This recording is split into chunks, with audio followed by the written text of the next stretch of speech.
पुरुषोत्तम भगवान की जय। अधिक मास की कथा। सप्तम अध्याय। सूत जी कहने लगे कि हे ऋषियों, जब विष्णु भगवान मलमास का अपार दुख कहकर चुपचाप आसन पर बैठ गए तो श्री कृष्ण ने विष्णु को जो गुप्त वचन कहे मैं तुमसे कहता हूँ। श्री पुरुषोत्तम बोले, हे विष्णु, आपने बहुत अच्छा किया जो मलमास का हाथ पकड़कर मेरे यहाँ ले आए। इससे लोक में महान कीर्ति पाओगे। जिसको तुमने स्वीकार किया उसको मैंने भी स्वीकार कर लिया। इसको मैं अपने समान ही करूँगा।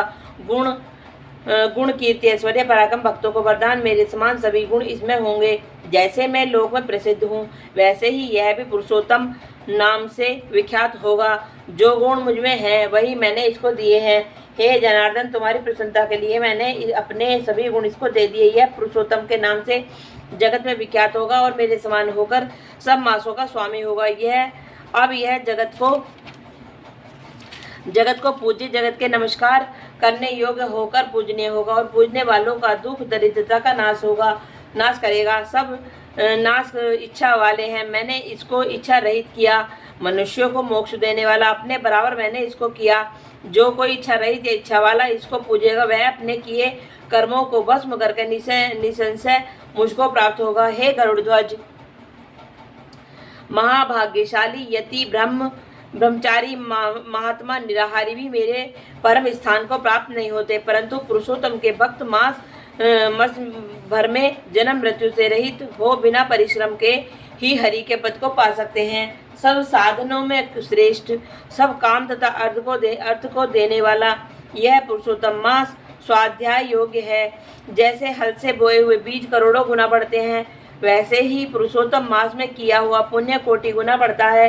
कोई चतुर्मास के व्रत यज्ञों द्वारा स्वर्ग में जाकर वहां के भोगों को भोग कर फिर इस पृथ्वी में आते हैं, किंतु जो पुरुषोत्तम का आदर से विधि पूर्वक सेवन करता है वह अपने कुल का उद्धार करके मुझको ही प्राप्त होगा। जो महा अज्ञानी मनुष्य इस मास में जप दान आदि नहीं करते और अच्छे कर्म नहीं करते, देव तीर्थ तथा ब्राह्मण से वैर करते हैं, वे दुष्ट भाग्य वाले तथा दूसरों के भाग्य पर जीने वाले हैं। उनको खरगोश के सींग के समान स्वप्न में भी सुख नहीं होगा। जब मूढ़ मनुष्य मेरे प्रिय मल मास का तिरस्कार करेंगे और जो धर्म का आचरण नहीं करेंगे वह सदैव नरक के गामी होंगे।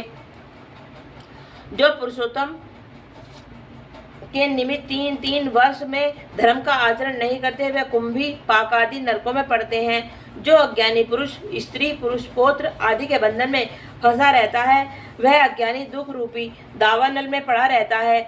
जिसका अज्ञान से मेरा प्रिय अत्यंत पुण्यदान पुरुषोत्तम मास बीत गया, उनको कैसे सुख प्राप्त हो सकता है। श्रेष्ठ भाग्य वाली जो स्त्रियां पुत्र सुख सौभाग्य के लिए पुरुषोत्तम मास में स्नान दान तथा पूजन करेंगी उनको मैं सौभाग्य संपत्ति सुख पुत्र दूंगा, और जो मेरे इस मास को ऐसे ही व्यतीत कर देंगे उनको मेरे प्रतिकूल और स्वामी से सुख नहीं होगा। भाई पुत्र तथा धन का सुख तो उनको स्वप्न में भी प्राप्त नहीं होगा। अतः सब मनुष्यों को मेरे इस मास में स्नान पूजा जपादि करना, विशेष करके अपनी शक्ति के अनुसार दान करना चाहिए।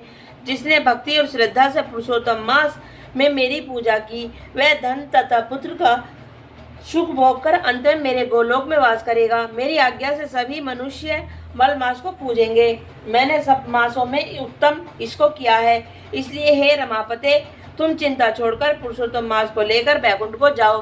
बोलो श्री कृष्ण भगवान की जय। राधे राधे। ये था सप्तम अध्याय। अष्टम अध्याय कल। जय हो पुरुषोत्तम मास।